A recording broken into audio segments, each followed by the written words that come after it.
In the big year of 2025, let's talk about the retro rabbit hole that I've fallen into. The PlayStation 3 era. Are we calling the PS3 retro yet, or have I made some enemies with that comment? Hello trophy hunters, Tanya here and welcome back to the channel. Regardless of the terminology though, I never actually had a PlayStation 3 during its lifespan. I was a certified 360 kid. I ended up drifting back to Sony during the PS4 era, and that's when I fell in love with trophy hunting. Trophies just bring me a sense of joy that Xbox achievements can't quite hit, and although I would definitely say that Xbox has the better gaming subscription in terms of Game Pass, I don't see myself ever really drifting back to Microsoft completely. That being said, while the last couple of console generations have been rife with remasters and ports to the new consoles, there's still quite a few games that I love that are locked on the old consoles. And with this joy of trophies, it kind of inspired me to get myself a PlayStation 3 so I could go back to that era of gaming and trophy hunt in games that I missed at the time. I bought my PlayStation 3 around a year and a half ago, and I've dipped in and out of it. You know, I got a small collection of games at the time, and I've had a good time, but it was only really in the last couple of months that I've fallen heavily into the PlayStation 3 rabbit hole.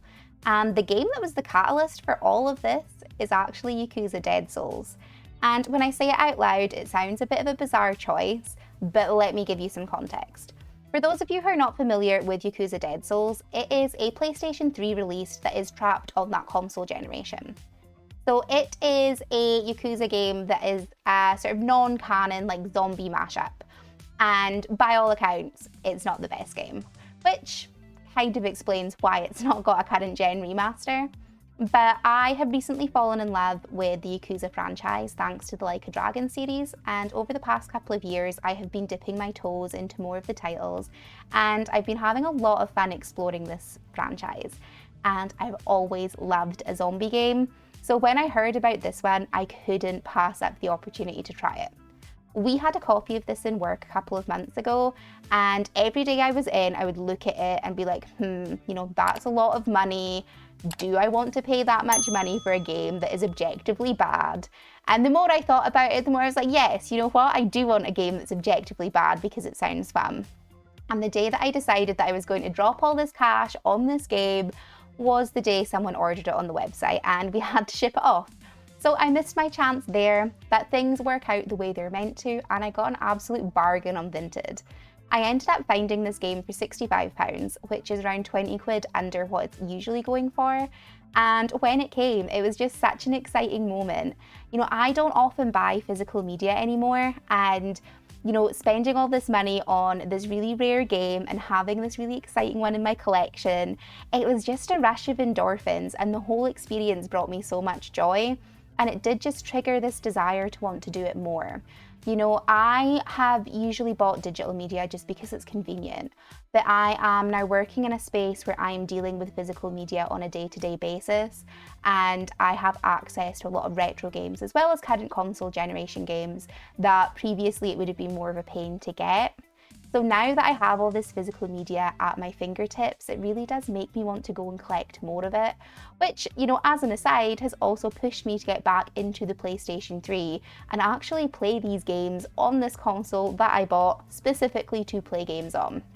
And this has just been a really fun time.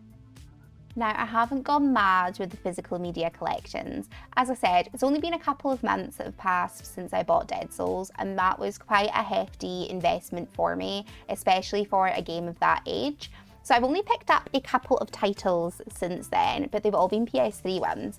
And I mean, objectively, there's probably nothing great here, but the one that I was most excited to try, and the ones that you can really see there were Sims 3 Pets and Epic Mickey 2, which I feel like Epic Mickey 2 is really buggy, but that's not the point. The one I was most excited to try was actually Family Guy Back to the Multiverse. Now, this is like a typical, you know, licensed franchise game, and I was expecting quite a mediocre experience with it. And anytime you ask someone about the game, Like, they just say, oh, it's not that good. But I've been working through this recently and I've been having such a good time with it. You know, it is very classic Family Guy. It has a lot of the same humor from the TV shows. And while this was a game I wanted at the time and missed out on the chance in getting, it has been really fun to just like relive my youth a little bit in playing this game. Teenage me was obsessed with Family Guy, and while I've kind of grown out of that now, it has been nice dipping my toe back into this one. And it's also just, it's a good time. It's a fun game. You know, it's never going to be like Game of the Year material. It wasn't when it released and it won't be now. But I've had a good time with it, and that's really all you can ask for in a hobby. I have been spending quite a bit of time recently researching different PlayStation 3 games and trying to pinpoint ones I'd like to add to my collection.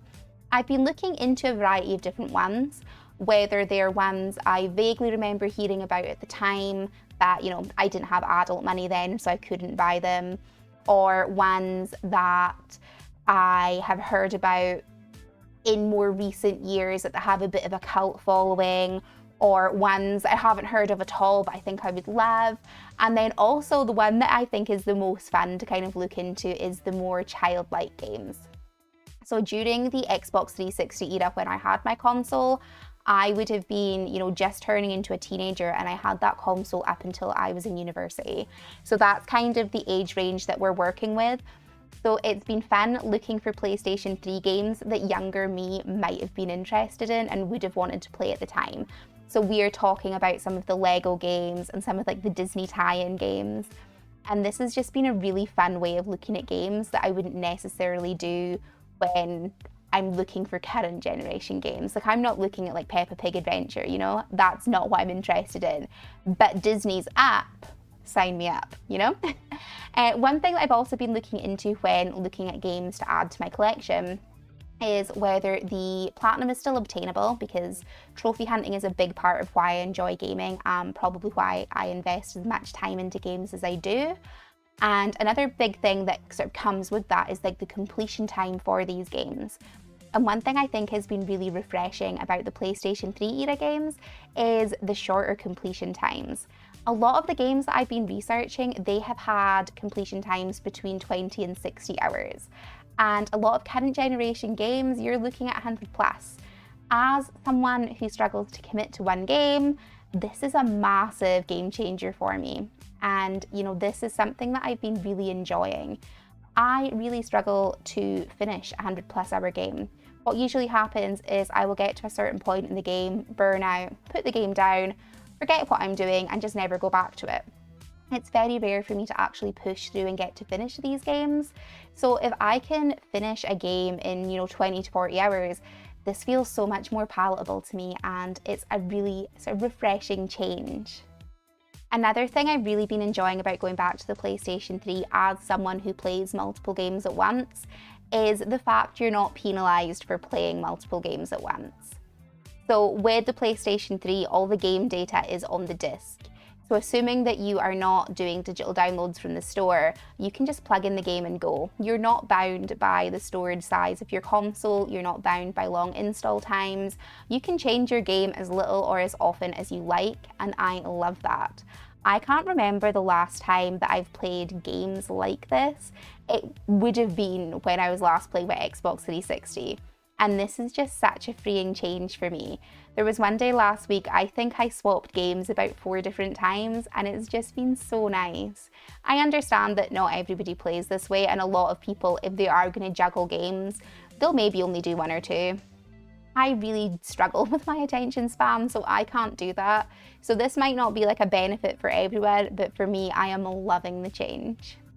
It is probably incredibly unsurprising to hear that my PlayStation 3 backlog has grown arms and legs in the past couple of months. Basically, every PlayStation 3 game I own is on the backlog. There is maybe only 3 or 4 that I've actually completed so far, and it is something that I'm working to change. But with every new game I'm adding to my collection, it just comes with that rush of excitement, be like, oh, I cannot wait to play this.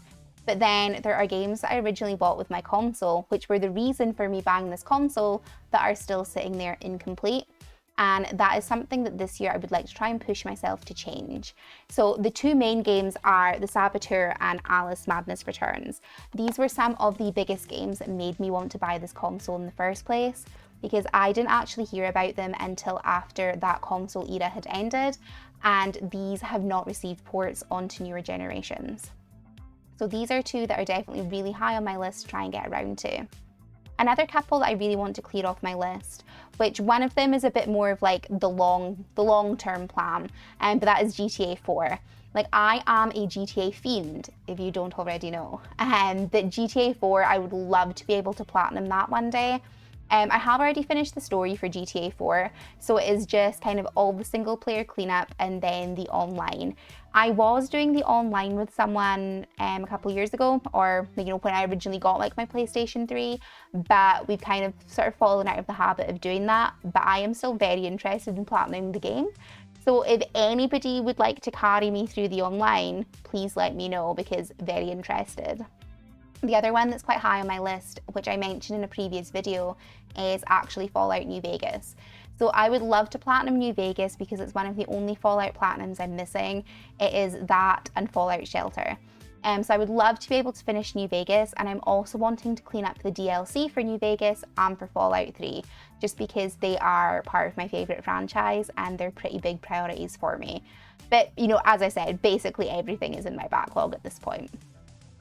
And in the spirit of increasing my backlog even more, I did recently ask on Twitter if anyone had any PlayStation 3 game recommendations for me, and I got like an overwhelming amount of responses, but I had some great answers in there, some of which I have already added on to my game wish list. But I would also like to extend that question here as well. If you have any PlayStation 3 game recommendations that you think I'd like, or you think I would be missing out on if I don't play, please let me know down below. I'm more than happy to take any kind of recommendations. I don't really have any like specific genres or anything. I'm more than willing to give anything a try. The only thing I tend to look into when I'm picking games for myself would be if the PlayStation 3 Platinum is still obtainable and whether or not it has a current gen port. Because more often than not, if it's got a current gen port, I'll probably play it on a current gen console. But I'm more interested in like the PlayStation 3 exclusives or games that are kind of trapped in that era of gaming. Yeah, I'd be more than happy to take any recommendations you have. With that being said, I think that's about as much gushing about the PlayStation 3 as I can manage in one video, so I think we'll wrap it up here. If you've been looking for a sign to dust off your old console and get back to that generation of gaming though, this is it. I've been having such a blast going back to that console, and I know you will too. If there's anyone else who is still actively using their PlayStation 3 in 2025, please let me know down below, because I am more than happy to meet any more gamers. And I appreciate you all coming on this journey down memory lane with me. I hope you've enjoyed. Thank you so much for watching, and I already can't wait to see you in the next video. Bye!